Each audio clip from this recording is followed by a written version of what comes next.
People tend to believe that catastrophes announce themselves loudly, sirens, headlines, clear moments where someone could have intervened, but history shows something quieter and far more disturbing.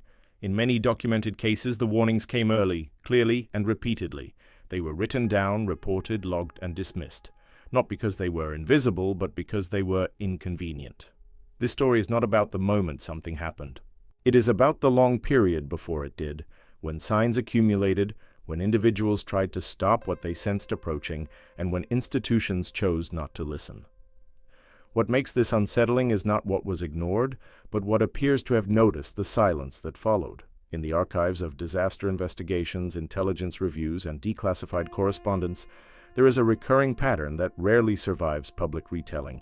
Warnings are treated as background noise. Anomalies are categorized as coincidence. Individuals who persist are quietly reassigned, discredited, or instructed to stop escalating concerns. This is not conjecture. It is documented in aviation failures, environmental catastrophes, intelligence breakdowns, and unresolved incidents where accountability dissolves into committees and redacted pages. In the months leading up to the Challenger disaster, engineers at Morton Thiokol repeatedly warned NASA management about the O-ring failures in cold temperatures. These warnings were explicit, technical, and recorded. The language used was cautious but urgent. Launch proceeded anyway. Afterward, investigations confirmed that the disaster was not unforeseeable. It was preceded by ignored signals. The Rogers Commission would later document how normalized deviance had replaced safety culture. The system did not fail suddenly. It eroded while everyone was watching. Similar patterns appear in intelligence failures. Prior to September 11, 2001, multiple agencies possessed fragments of information that, if assembled, suggested an imminent attack. FBI field offices sent memos describing suspicious flight school students. CIA analysts flagged unusual communications. These warnings were not false. They were incomplete. And because they did not fit cleanly into existing threat models, they remained isolated. Official reports later acknowledged systemic failures to connect warnings that were already present. But there are other cases where the warnings are harder to classify, reports that do not describe a clear mechanical fault or human adversary, but instead point to something undefined. In the late 1970s, residents near RAF Bentwaters in England reported unusual lights and disturbances in Rendlesham Forest. Before the incident became associated with unidentified aerial phenomena, base personnel had logged multiple anomalies, power fluctuations, radar inconsistencies, and repeated perimeter alarms with no visible intruder. These warnings were noted and deprioritized. When the event later escalated, official explanations minimized what earlier records showed had been accumulating. Across environmental history, the same disregard appears. Prior to the 1986 Chernobyl disaster, engineers had raised concerns about the RBMK reactor design, specifically its positive void coefficient. These concerns were known within Soviet scientific circles. Documentation existed, but institutional pressure and political inertia ensured the design remained unchanged. When the reactor failed, it did so in a manner that experts had already described. The catastrophe was not a surprise to those who had tried to prevent it. What unites these cases is not just negligence. It is the way systems respond to persistent warnings, by reframing them as nuisances. Individuals who continue to raise alarms are often characterized as unstable, overly cautious, or disruptive. In intelligence communities, they are labeled alarmist. In corporate environments, they are marked as liabilities. Over time, the act of warning becomes a risk in itself. There is a lesser-known term used in some internal reviews: signal fatigue. When alerts occur without immediate consequence, attention dulls. The system adapts by filtering out discomfort. This is efficient until it isn't. What remains unexplored in official narratives is whether this pattern of dismissal creates conditions not just for failure, but for something else to occur, something that seems to move only after resistance has been exhausted. In several unresolved cases involving disappearances and anomalous events, witnesses describe a period of escalation followed by sudden absence. Activity peaks, reports increase, then, abruptly, it stops. Investigators arrive after the fact and find nothing active to study. Whatever was present is no longer there. Files remain, but the subject of concern appears to have withdrawn. One example appears in declassified Cold War surveillance logs from remote monitoring stations in the Arctic. Prior to unexplained equipment failures and personnel evacuations, technicians logged recurring sensor anomalies that did not correspond to known environmental or mechanical causes. These reports were archived without follow-up. When the stations were later decommissioned, the anomalies ceased entirely. No causal explanation was ever published. There is no official framework for interpreting this pattern. Institutions are designed to react to events, not to heed prolonged discomfort without resolution. Warnings that do not culminate quickly are treated as noise, but if you study enough cases, a troubling question begins to surface. What if warnings are not merely precursors to failure, but indicators of observation? What if something only persists while it is being ignored? At this point in the investigation, it is reasonable to remain skeptical. Correlation does not imply agency. Patterns can emerge where none exist, but skepticism cuts both ways. If you find yourself instinctively dismissing the repetition of ignored warnings across unrelated domains, it may be worth asking why. The historical record is available, the documents are real, the silences are measurable. As you listen, consider this carefully. Not every ignored warning leads to disaster. Some lead to nothing at all. But in the cases that trouble investigators most, the final outcome is not destruction. It is departure. The activity ends, the reports stop, and whatever prompted the warnings is no longer present to be examined. If you have encountered cases like this, or remain unconvinced by the idea that dismissal has consequences beyond failure, your perspective matters. Quietly engaging with these questions, sharing them, or choosing to follow further investigations helps ensure that patterns are examined rather than buried. What remains unresolved is not whether warnings were ignored. That is documented. What remains unresolved is whether something recognized that fact and whether its withdrawal was intentional. By the time official attention arrives, there is often nothing left but paperwork and the uneasy sense that something responded to being overlooked by simply leaving. In internal investigations, there is a recurring phrase that appears just before inquiry is terminated. No further activity observed. It reads as closure, but in context it often marks a turning point. Whatever prompted concern did not resolve. It ceased. The distinction matters, and it is rarely explored. Consider the case files surrounding early warning radar systems during the late Cold War. Declassified NORAD logs reveal multiple incidents in which radar stations detected inbound objects that matched no known aircraft profiles. These were not single blips. They persisted long enough to trigger escalation protocols.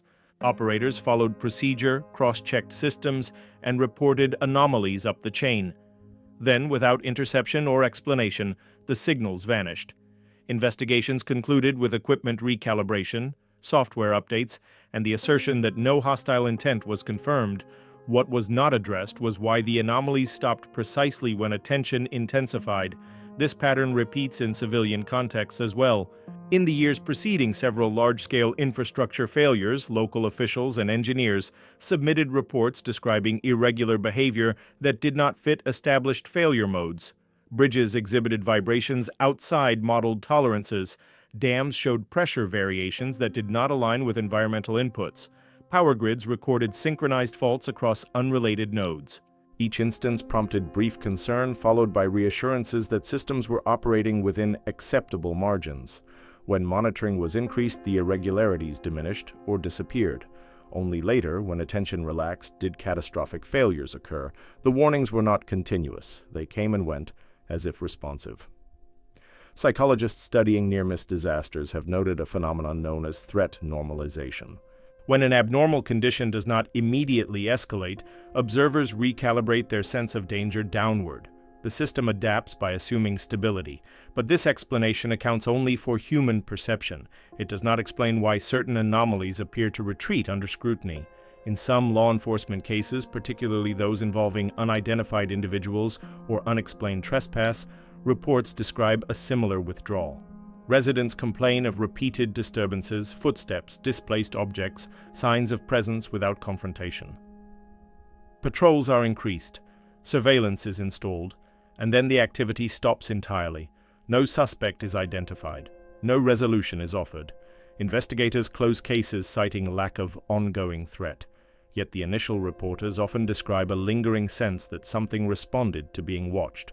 One illustrative case emerged from rural Japan in the early 2000s, documented in regional police summaries later obtained by journalists. Multiple households reported nightly intrusions marked by open doors, rearranged belongings, and no signs of forced entry. Police increased patrols and conducted stakeouts.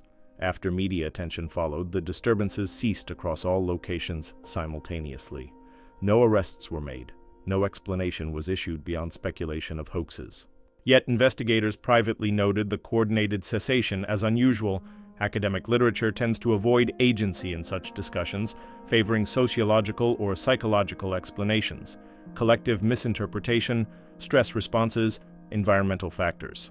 These frameworks are valuable, but they do not fully account for timing. In many cases, the cessation of anomalies aligns not with resolution, but with acknowledgement. There is an uncomfortable implication here. Warnings function as signals not just to institutions, but potentially to whatever generates the anomaly. When ignored, they persist. When dismissed publicly, they escalate briefly. When taken seriously, they end. Some intelligence analysts have speculated, cautiously and without public attribution, that certain phenomena may be adaptive rather than aggressive. Not threats to be neutralized, but processes that test thresholds. How long can attention be avoided? How much resistance exists? At what point does observation become exposure? This line of thinking remains controversial and largely unpublished. It conflicts with traditional threat models that assume intent to harm or infiltrate. Adaptive withdrawal does not fit adversarial frameworks. An entity that leaves when noticed is difficult to classify, and therefore difficult to justify funding or investigation. Historical epidemiology offers a parallel. Certain disease outbreaks burn out not because they are contained, but because environmental or social conditions shift. The pathogen doesn't vanish, it relocates. Surveillance records show absence, not eradication. The difference between those concepts is often lost in public reporting. If you are inclined to dismiss this as pattern-seeking, that reaction is understandable. The human mind is adept at imposing structure on randomness, but dismissal itself is part of the documented cycle. The question is not whether every ignored warning conceals intent, it is whether the repeated sequence of warning, disregard, escalation, and withdrawal merits deeper scrutiny. At this stage, no definitive claims can be made. The records do not support certainty, they support recurrence. And recurrence is often where investigation should begin, not end. What remains troubling is the silence that follows. Not the calm of resolution, but the quiet of something no longer present. Files are closed. Monitoring returns to baseline, and the space once occupied by concern is treated as if it were always empty. Silence after withdrawal is rarely neutral. In post-incident analysis, it is often treated as proof that concern was misplaced, that the anomaly belonged to error rather than reality. Yet, in systems theory, disappearance without resolution is classified as an unstable outcome. Something changed state, but the mechanism remains unknown. Across multiple disciplines, there are documented cases where monitoring itself alters behavior, not only human behavior, but systemic behavior. In ecology, invasive species alter movement patterns when sensing increased observation or environmental pressure, not by confrontation, but by avoidance. In cybersecurity, certain intrusion frameworks are designed to probe defenses, retreat when detected, and reappear later through different vectors. The absence of continued activity is not evidence of safety. It is evidence of adaptation. In intelligence communities, this is referred to as negative confirmation bias. When a suspected threat vanishes, analysts feel pressure to close the loop. Resources are finite. Attention must move elsewhere. The disappearance becomes confirmation that the original concern was overestimated. This bias is institutional, not individual. It emerges from the need for narrative closure. Yet some records resist closure. In classified annexes and redacted follow-ups, analysts occasionally note anomalies that never return, but also never reappear in any alternative form. No lateral movement, no escalation, no substitution, just absence. These cases are quietly labeled inconclusive and archived indefinitely. One such pattern appears in air traffic control logs involving near collisions with unidentified objects. Pilots report visual confirmation. Instruments corroborate briefly. control acknowledges. Then the object departs without trajectory, speed, or thermal signature consistent with known craft. Follow-up scans show nothing. The incident is logged, investigated, and ultimately attributed to sensor error or misidentification.